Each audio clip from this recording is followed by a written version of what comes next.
ለነ ቅድስት ብሎ የሚውል ቀኑን አይወዣብርም፣ አይረበሽም፣ አይታወክም።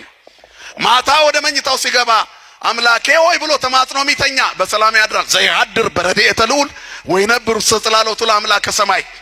በልዑል መጠጊያ የሚኖር ሁሉን በሚችል አምላክ ጥላ ስር ያድራል። ክንዱን ተንተርሰሽ ትተኛለሽ፣ አንዳች አይረብሽሽም።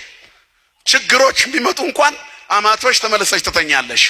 መድኃኔ ዓለም እጃችን ላይ ያስቀመጣት ይቺ በቀላሉ እንዲህ የምንላት ብዙ መንገዶቻችንን ብርሃናማ ታደርጋለች። አያችሁ፣ ይቺ በቂ ናት። ማንን ነው የምትጠራው ስትደነግጥ? የእግዚአብሔርን ስም አይደል? ይሄ ሚዛን ነው በራሱ። የምንታመንበትን አምላክ መስቀሉን ነው የምንይዘው። ክህደከ ሰይጣን ነው የሚለው ክርስቲያን አይደል? በቃ ሰይጣን እኛ ጋር ድል ፈንታ የለውም። መድኃኔ ዓለም በቤታችን ይንገስልን። ስለዚህ የሰማይ ምስጢር ይገባናል። የሰማዩን ደብዳቤ ማንበብ ጀመረ። አባት ናቡከደነጾር 7 ዓመት ሙሉ ቅጠል እየበላ የኖረበት ምክንያት በእግዚአብሔር ላይ በትዕቢት ስለተነሳ ነው። ንስሐ ገብቶ ሲመለስ እግዚአብሔር ክብሩን ሰጠው። አንተ ግን ሰውነትህን የጠበቃትን ሰውነትህ በእጁ ላይ ያለችውን እግዚአብሔርን ንቀህ ንዋያተ ቅድሳቱን ወይን መጠጫ አደረከው። ለሰማይ መስዋዕት የተዘጋጀው ንዋያተ ቅድሳት ጽዋውን ዕቁባቶች እየጨፈሩ ጠጡበት። ጣዖት አመለኩ። ከእንጨትና ከብር ከድንጋይና ከብረት የተሰሩትን እያመለኩ ንዋያተ ቅድሳቱ ላይ ተሳለቁ። እግዚአብሔር በዚህ አዘነ። ጽሕፈቱ ማኔ፣ ቴቄል፣ ፋሬስ ነው። 3 ናቸው።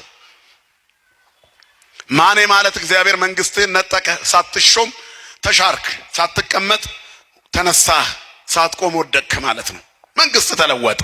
ቴቄል ማለት ተመዘንክ፣ ስልጣን ሰጥቶ ነበር፣ ክብር ሰጥቶ ነበር፣ ቀለህ ተገኘህ። ፋሬስ ማለት ለፋርስና ለሜዶን ተላልፎ መንግስት ተሰጠ። ይህን እንደሰማ ብልጣሶር የወርቅ ማርዳ ባንገቱ ላይ ያደረገለት ለዳንኤል። በዚያው ዕለት ማታ የከለዳውያን ንጉስ ዳሪዮስ ነገሰ። የባቢሎን ንጉስ ብልጣሶር ተገደለ።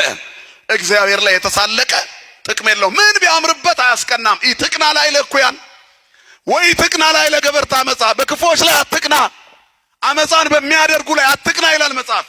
እስመ ከመሳይር ፍጡነ ይብሱ ወበከመ አመልማል ሐምሎ ፍጡነ ይወድቁ ነው። ተወከል በእግዚአብሔር ወግበር ሰናይ። እንደ ምድረ በዳ አመልማል ይረግፋሉ፣ እንደ ሳር ፈጥነው ይደርቃሉ። በእግዚአብሔር ታመን፣ መልካም ነገርን አድርግ እንጂ በክፎች አትቅና። በአመጽና በግፍ ስራ የረከሱ ሰዎች አምረው ተውበው ውሸት ከውስጣቸው ቅድም እንዳልኩት ነው። ከዲያብሎስ ጋር ነው የሚኖሩት። እርቃናቸውን ነው የሚመላለሱት። ክብራቸውን ያጡ ናቸው። ሰው ከሰይጣን ጋር ዘመድ ሆኖ እንዳማረበት አይኖርም። የሚል ከሰከስበት ቦታ አለው። ከእግዚአብሔር ጋር ከሆነ በመቅደሱ በውበት፣ በቤታችን በውበት፣ በመንገድ ላይ በሞገስ እንኖራለን። ማን ስላለ ከኛ ጋር? እግዚአብሔር ሜዳ ላይ አይጥልም፣ ህዝቦቹን ይጠብቃል። እይዲቅ ዘያቅበከ የሚጠብቅህ አይተኛም፣ ዘወትር ይጠብቃል። በፍጹም ልብ በእግዚአብሔር ታመን፣ በመንገድ ሁሉ እሱን ወቅ፣ እሱም ጎዳናህን ያቀናልሃል፣ ጎዳናሽን ያቀናልሻል። በመንገድሽ ላይ ሁሉ የሚመራ እግዚአብሔር። ኢሳይያስ 18:11 ላይም እግዚአብሔር ሁሉ ጊዜ ይመራሃል ይላል። ነፍስህን ከመልካም ነገሮች ያጠግባል፣ አጥንቶችን ያጸናቸዋል፣ እንዳይብረከረኩ መቆም እንዳይሳናቸው፣ እንደ ብልጣሶር የወገብ ጅማቶች እንዳይፈቱ ያጠናቸዋል። አንተም እንደሚጠጣ ገነት ውሃዎቹ እንደማያቋርጥ ፈሳሽ ትሆናለህ። ገነት በአራቱ አፍላጋት ጠጥታ ለምልማ ፍሬ ትሰጣለች። አንተም ለሌሎች የምትተርፍ ትሆናለህ እኮ ነው። አንቺም ለሌሎች ትተርፊያለሽ። ክርስቲያኖች ለሌላ ይተርፋሉ ክርስትናውን ሲኖሩበት። ስለዚህ ከተከለከልነው የተሰጠን ይበዛል፣ ካጣነው የያዝነው ይበዛል። በረከታችሁን ቁጠሩ ምእመናን፣ ካለበለዚያ ተመዝነን ወድቀን እንቀራለን። ለክርስትናው ምቾት እንደዚህ ዘመን የተሳካ የለም። በፈተና ጥንካሬ ደግሞ በየቀኑ እንደዚህ ትውልድ የሚፈተን ላይኖር ይችላል። ምክንያቱም ባለማይተብ በዝቷል። በዚህ ዘመን እግዚአብሔር ብዙ ሰራዊት አለው። እግዚአብሔር በጥቂቱ ደስ የሚለው አምላክ ነው። አሁን ግን ብዙ ሰራዊት አለው። ያ ሰራዊት ጥርት ያለ እንዲሆን ጌዲዮን መርጦ እንደ ውሻ የሚልሱትን አሳደው የፈሩትን ተመለሱ ብሎ አክብረው በእጃቸው ኩልል ያለው መርጠው እንደሚጠጡት የተመረጠን ለመሆን ያብቃን። ስለዚህ የመማረር ጊዜ አይደለም፣ የማመስገን ጊዜ ነው። የስንፍና ጊዜ አይደለም፣ ደግሞ የመማፀን ጊዜ ነው። ያኔ እግዚአብሔር በክብር ይሰጠናል። ቴቄል ነው፣ ተመዘንክም። የተሰጠን ጸጋ አለ፣ እንጠቀምበት።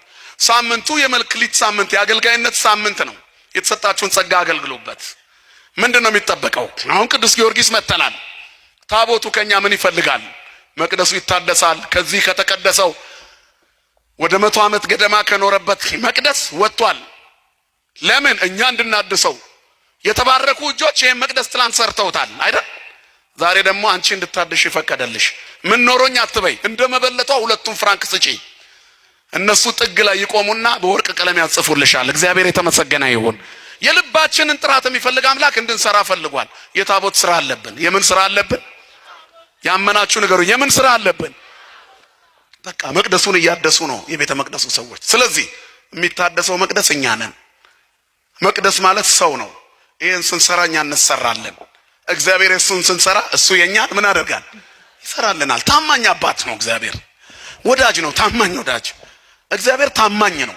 እንደ እግዚአብሔር ታማኝ የለም። ስሙ የተመሰገነ ይሁን። ስለዚህ አሁን ለመቅደሱ ጊዜ ተሰጥቶናል። አሁን ስመጣ ወጣቶቹ መቅደስ እኮ እየሰራን ነው፣ ታቦቱን አውጥተነዋል አሉ። እውነት ነው አይደል አባታችን? ታቦቱ ሕጉ ወጥቷል፣ እኛ እንድናድሰው